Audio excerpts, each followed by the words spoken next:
Going on, Jerome's. So the Minnesota Vikings caused maybe a few heart flutters and palpitations on Sunday, but they got it done in comeback fashion, 23-22 over the Arizona Cardinals. And the team is 10-2. You are what your record says you are, and that's exactly what the Vikings are. So we're going to get into Tell the Truth Monday. But before we do, annual holiday season fundraiser. Thank you, everyone who participated in the food shelf in November. You guys are the best. Every dollar donated to the show in December will go to Salvation Army Twin Cities, as well as Toys for Tots. Margaret is really getting into the paying it forward thing, especially the Toys for Tots. Love this time of year, and thank you very much, the Jeromes, for being very generous in this season. So all super chats when we do the live streams, post game, halftime, Venmos, Cash Apps, all go towards the charities, as well as direct donation links are in the description. So hit that up. So you guys are the best. Happy holidays. Also, happy 10 truths about the 10-2 Minnesota Vikings. Number one, just find a way to win. And I know that people are going to piss them off. Well, they're not winning by enough. They won 5 games in a row. They've had 2 separate 5-game winning streaks, and frankly, if Cashman had been healthy for the Lions or Rams game, I think the Vikings win those games too. All right, but you're going to find times when you're not having your best day, and the Vikings have had that over the last couple weeks, but they still find a way to win. It's very tough to win a game in the National Football League, no matter who the opponent is, because they have good players, they have Pro Bowlers, and they get a vote too. The enemy always gets a vote. So, the Cardinals played some inspired football after looking listless last week in Seattle, and a big-time respect. I mean, Kyler, that defense, gave the Vikings fits throughout most of the day, and you have to respect the way that they played. But the Vikings, that defense, they stepped up when they needed to. Slinging Sam Darnold was just dropping the pill all over the place. It's fantastic, man. It really was. And just finding a way to win these tight games is going to pay dividends in the playoffs, because yes, the caliber team is better, but yes, the Vikings will step up. And yeah, when the game gets tight, maybe some of these teams that have been front running this entire season, not naming names, but they're very good at playing with the lead and playing downhill. But what happens when they get punched in the face? What happens when they have to make a comeback? What happens if they have to win a shootout? It's going to be interesting. Next up, number 2, Darnold is playing like a franchise quarterback. Now, again, people aren't going to like it, but the way that Sam Darnold has operated over the last 2 games, 2 straight games with a game-winning drive at the end, and it really has been impressive the way that Sam Darnold has operated. It's exactly what you want from a quarterback. Not only that you can win with, but potentially win because of.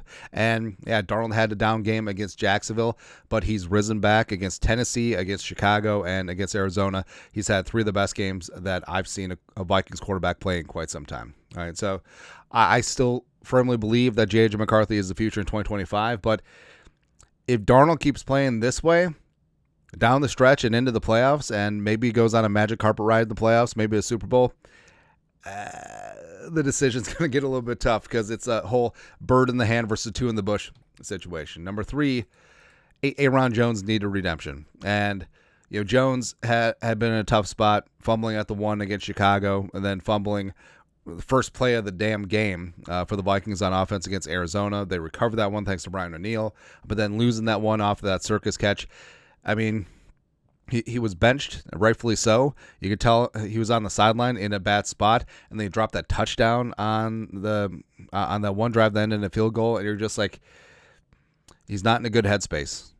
But catching the game-winning touchdown, that certainly helps. And the Vikings need Aaron Jones. They need his leadership. They need his play on the field. They need everything. So hopefully he's back in a good spot. Number 4, blank. Number 4, a monster Jefferson game is coming. Now, I know that they sort of shied away from him early, then manufactured him a couple touches. He ended up with 7 for 99 on 9 targets, and that's exactly what the Vikings needed. But you could also tell that they weren't consistently doubling Jefferson, but they're always shading coverage his way and taking away some design throws that they wanted for number 18. But you just wait. Like, the dam is going to break. And I just feel like that whole 12-catch, 10-yard, 3-touchdown game. It's on the horizon, right? The Vikings still have the best wide receiver in the National Football League. He now has his 5th straight 1,000-yard season, including 1,000 yards last year when he missed 7 games with that hamstring. Plus, he does have 5 games left to go to add to that total. And, I don't know, 1,500-yard season? Certainly would love to see that. Next up, number 5.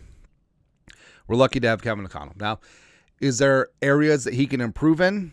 And not wasting random timeouts, some game management issues, some 4th and short stuff, yes, certainly. But in terms of player management, in terms of empathy, in terms of preparing the team throughout the week, in terms of setting realistic expectations and making sure that they're met, yes. In terms of having them show up early in games and maybe missing out on some of the no calls, no shows, yes, that does need work. But, I mean, O'Connell just finds a way to get it done. He's 24-9 in one-score games.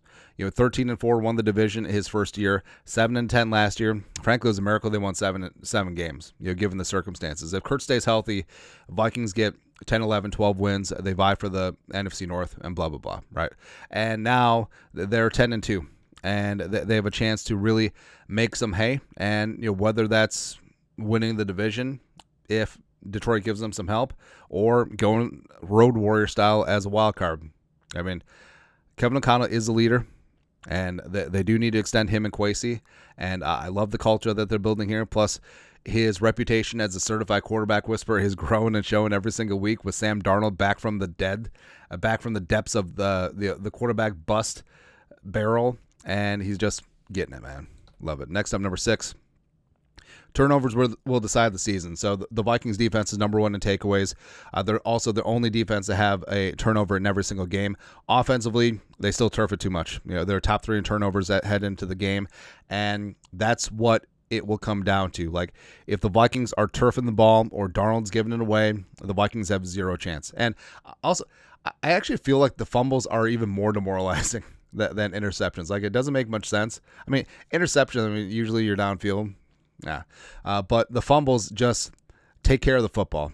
Easy things, and it's something that they've stressed since week 1 last year. Since week 1 last year, the Vikings have 53 turnovers, which is just unacceptable. By far the most in the league. So that's what's going to decide it. If the Vikings can keep their cards and the ball close to their chest, and they take it away now, that's going to make the difference. Next up, number 7.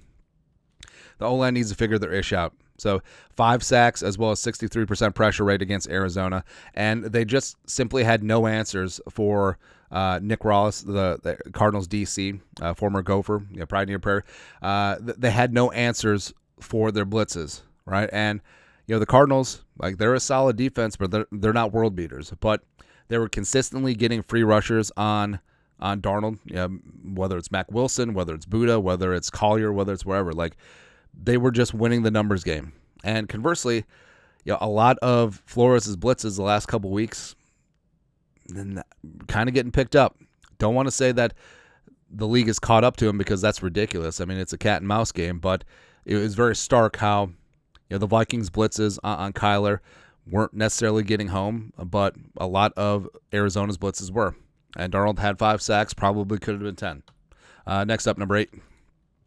Greenard should be an all-pro. Like, he and AVG both should be in the Defensive Player of the Year conversation, but Greenard is just ridiculous, man. Like, even games where he doesn't record stats and sacks, like, he still impacts it every single way because of how quick he penetrates, how good he is at setting the edge. He's fantastic against the run. Obviously, he's great as a pass rusher. Plus, the way he steps up in big-time spots.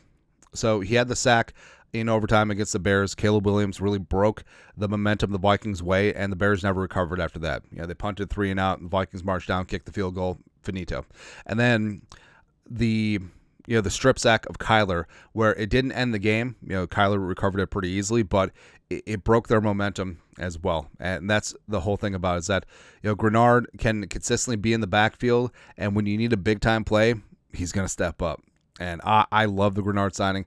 I will love Danielle Hunter forever, but Greenard is fantastic right now. Him paired with AVG. Let's go.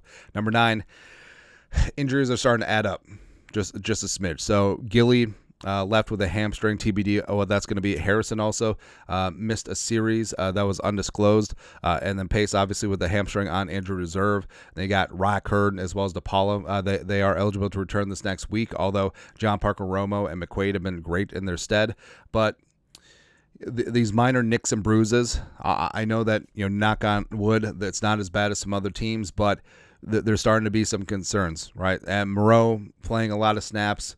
Like, he had some good reps, he had some terrible reps, right? And then the Vikings did miss Ivan Pace's juice, like that energy, that power in the middle. And hopefully he will be back at the end of his IR window, ideally Week 17 against the Packers at home, right? But a lot of it is roster construction. The Vikings do have good depth, thanks mostly to Kwesi's free agency moves, and it is a next man up mentality. But they also got to watch things. And hopefully Lady Luck shines on us in the injury department, because you've seen some team seasons derail because they have injuries that they can't withstand. Lastly, number 10, the Vikings can win out. Now, what's frustrating about this is the Vikings 6-point favorites at home against the Falcons. They'll be favored against the Bears. I don't know what happens in Seattle. It might be a pick 'em, maybe Seattle -1, maybe 1.5. They'll be favored at home against the Packers. They'll be dogs on the road against the Lions, right? But what's frustrating is that the Vikings could literally end up 15-2, and through various tiebreakers, and the Lions end up 15-2. The Vikings would still lose the division, lose the 1 seed, still be the 5 seed. They would be 15 wins and you're the 5 seed. Finish out the season with a 10-game winning streak and you're still the 5 seed. So ideally, the Lions will slip up a time or two before we go. They do play the Bills, which would be kind of nice. And through gritted teeth, you kind of hope that the Packers beat the Lions on Thursday night this upcoming week, but we'll see.